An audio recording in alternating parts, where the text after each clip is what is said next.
We're all here for another 27 ounces? Yeah, let's do it. Rick Ness started out as the trusty sidekick to Parker Schnabel, one of the big stars of the hit TV show Gold Rush on the Discovery Channel. For 8 seasons, Rick worked hard by Parker's side, learning the ropes of gold mining in the wild Klondike region. But after years of being the right-hand man, Rick decided it was time to step up and be his own boss. And boy, did he make a splash. Fans of Gold Rush know how exciting the show is. Whether it's watching young hotshot Parker Schnabel grow into a mining pro over 14 seasons or cheering on Tony Beats, the tough old-timer who earned the nickname King of the Klondike. With such big personalities, it's easy to see why Rick Ness might have flown under the radar for a while. But that all changed when he came back in Season 9, ready to lead his own crew. Rick and his fearless team took on the brutal, icy conditions of the Klondike in Dawson City, Yukon, Canada. They weren't just chasing gold, they were chasing a dream. And what a ride it turned out to be. Their adventure was packed with tough challenges and big wins that kept Gold Rush fans hooked. Rick's crew battled the odds, and their hard work paid off when they uncovered a massive haul. 1,150 ounces of gold. That's the kind of treasure that makes you forget the freezing cold and muddy boots. Even back in his days working for Parker, Rick impressed everyone with how calm and steady he stayed, no matter what the Klondike threw at him. When he returned as a mine boss, he hit the ground running, proving he had what it takes to lead. His crew faced all kinds of obstacles, but Rick's cool-headed grit kept them going strong. For fans, watching Rick's journey was a thrill. Maybe it's because they'd never seen someone handle the ups and downs of gold mining with such style. From his early days with Parker to striking out on his own, Rick Ness turned a tough job into an epic adventure and found one of the biggest gold hauls ever along the way. Who wouldn't want to tune in for that? Rick Ness kicked off his first season as a mine boss with a bang. Pretty cool, right? His crew pulled out some serious gold, and it was a jaw-dropping moment. "That's our biggest haul ever," Rick said, and you could feel the excitement. It was awesome, no doubt about it. That first season showed just how tough and determined Rick and his team were. They faced all kinds of challenges, but Rick didn't back down. Fans loved his grit, and even other miners tipped their hats to him. It was like a crash course in mining, and Rick came out stronger, proving he was a real gold miner. By Season 11, Rick was on fire. He and his crew dug up over 1,000 ounces of gold, worth at least $2 million. This was the moment fans knew Rick had truly arrived as a legit mine boss. He'd earned his stripes, and it felt like the real deal. After that big win, Rick wasn't ready to slow down. He set his sights even higher for Season 12, 2,000 ounces of gold. "It's scary because it's a huge leap," he admitted. "But it's exciting too. I'm going to own my own land." More gold meant more money and a bigger reputation. But it wasn't going to be easy. Trouble hit fast. Rick realized he didn't have enough crew members to hit that 2,000-ounce goal. So, he made a bold move, dropping $500,000 on some massive equipment to make up for the small team. Crazy, right? But it worked. By the end of Season 12, they'd pulled out 2,047 ounces of gold. Rick's gamble paid off big time. Sadly, the celebration didn't last long. Rick had to step away from Gold Rush again, this time to take care of himself. He'd been battling depression, and mental health comes first. The crew and fans totally got it. They just wanted him to be okay. When Season 14 rolled around, everyone was pumped to hear Rick was back. Could he pick up where he left off and maybe even top his last haul? But before he could dive into the gold hunt, he had to figure out how to pay for it. That's when things got tough. He had to sell his mom's house to fund the season. "I put everything into getting ready for this," he said, and you could feel how much it meant to him. Rick's journey is full of ups and downs, but one thing's for sure, he's not afraid to go all in. Fans can't wait to see what's next. Maybe even more gold than ever before. Rick Ness had to make a tough call, selling his mom's house to fund his latest gold mining adventure.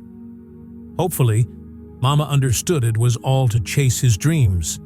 And the fans? They're rooting for him big time, dying to see if he can top his past records after his mental health struggles took a toll. Well, good news.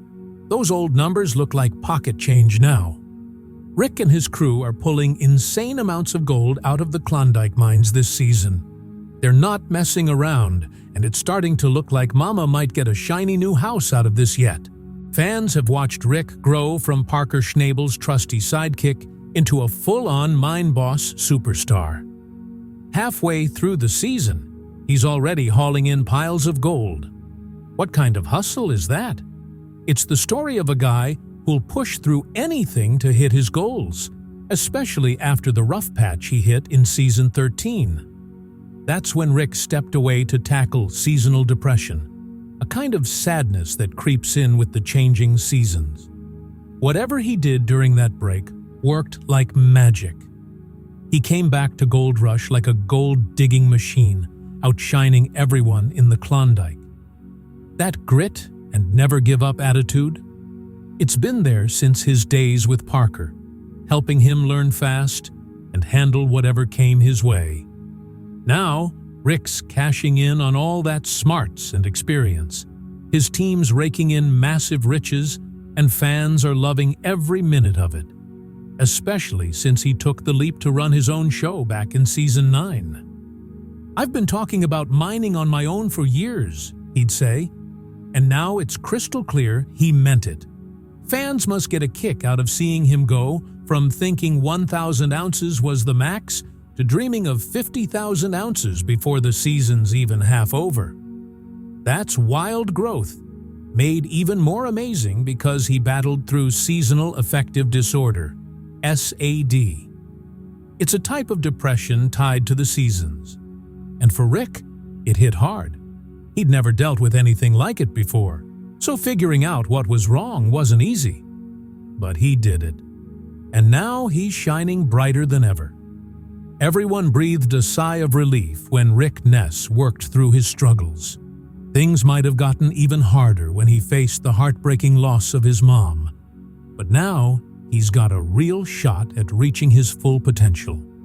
That's a win not just for Rick, but for his crew and the fans at home too. He's living proof you can push past tough times and come out on top. When Rick returned for Season 14 of Gold Rush, his big comeback came with some serious personal sacrifices, like selling his mom's house. It shows how driven he is, chasing fame and fortune with everything he's got. Sure, the TV spotlight's nice, but his return really proves he's all in for gold mining, not just the glitz. That's why Rick took a huge risk with a 190-foot deep test drilling project. His career and reputation were on the line, and the stakes were high. But the results? Not so great. They pulled out just 1,200 ounces of gold, way less than the 2,000 they'd hoped for. It makes you wonder, how much fight does Rick and his team have left, especially with a monster 6,000-ounce goal looming? Time wasn't on their side either. Winter was closing in fast in the Klondike, threatening to shut down their whole operation. You could see the worry on everyone's faces. There was no room for slip-ups. Then, out of nowhere, Troy Taylor, the guy who owns the land they're mining, dropped a bombshell. He was done with mining and ready to sell. Suddenly, Rick had a big decision to make. By Rick's math, he'd need about 150 ounces of gold, worth around $150,000, to start buying the land from Troy. It's doable, but tricky. His crew's already busting their butts, and pushing them harder could wear them out. If Rick's going to make this work, he'll need to get clever and figure out a way to keep the gold flowing without breaking his team. Talk about a wild twist. Rick Ness was pumped to get moving. He wanted that land from Troy Taylor. Owning it meant no more landlord headaches.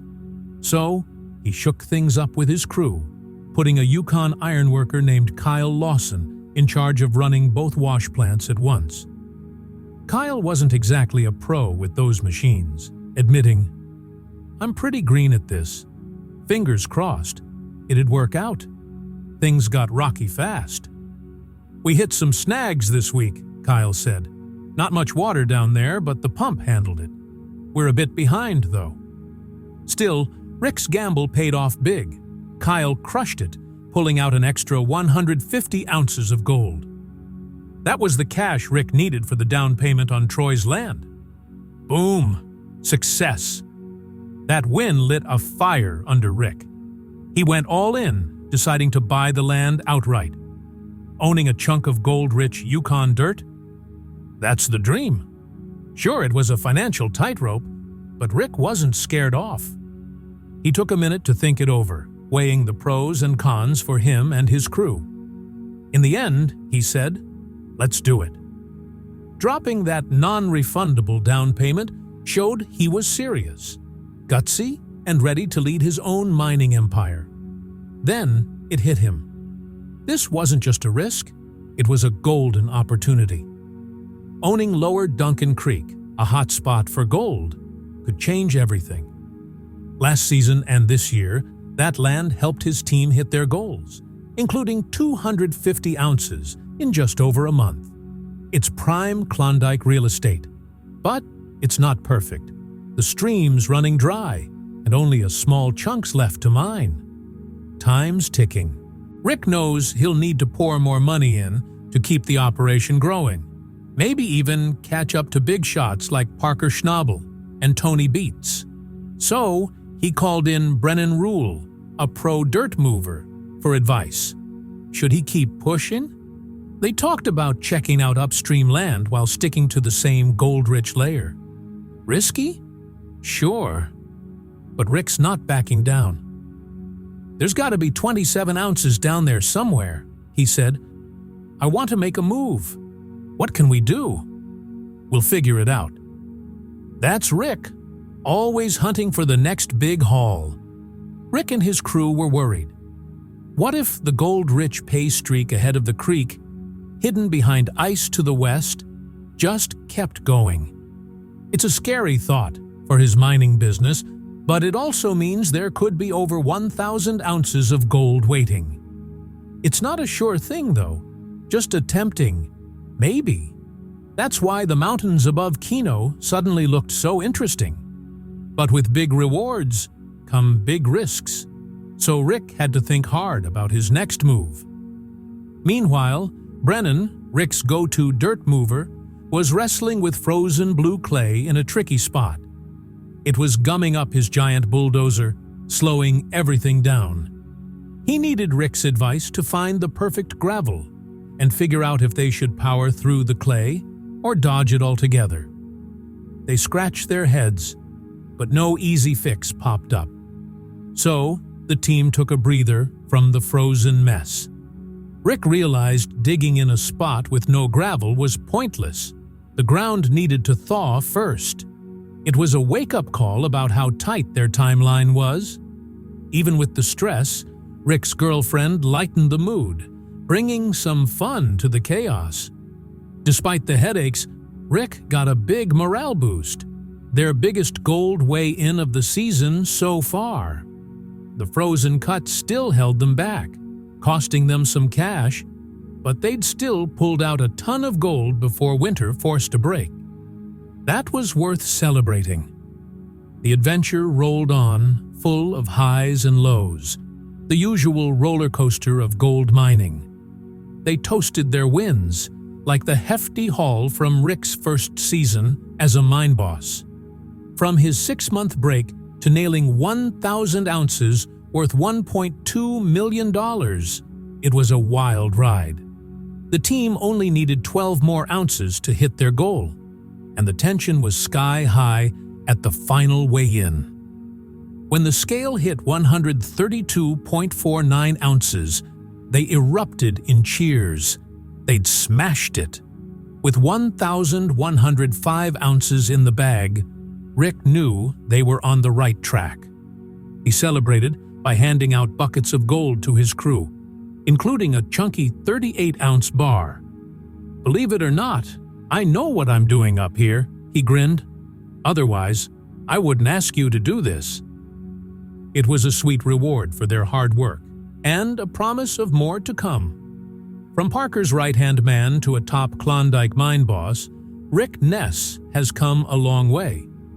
Here's how he struck it big, proving he's got what it takes to shine in the unpredictable world of Gold Rush.